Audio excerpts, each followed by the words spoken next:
Deuteronomy chapter 13. Penalties for enticing to idolatry. Every word that I command you, you shall be careful to observe, neither adding to it nor subtracting from it.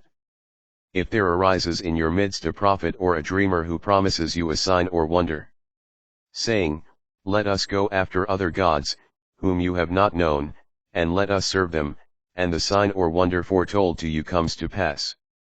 Do not listen to the words of that prophet or that dreamer, for the Lord, your God, is testing you to know whether you really love the Lord, your God, with all your heart and soul. The Lord, your God, shall you follow, and him shall you fear, his commandments shall you observe, and to his voice shall you listen, him you shall serve, and to him you shall hold fast.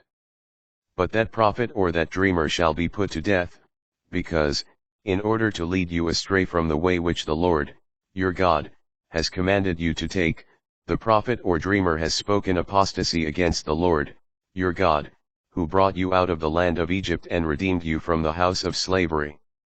Thus shall you purge the evil from your midst.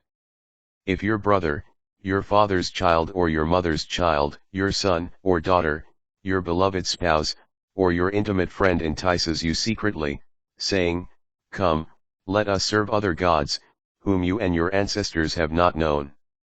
Any of the gods of the surrounding peoples, near to you or far away, from one end of the earth to the other. Do not yield or listen to any such person, show no pity or compassion and do not shield such a one. But kill that person. Your hand shall be the first raised to put such a one to death, the hand of all the people shall follow. You shall stone that person to death, for seeking to lead you astray from the Lord, your God, who brought you out of the land of Egypt, out of the house of slavery. And all Israel shall hear of it and fear, and never again do such evil as this in your midst.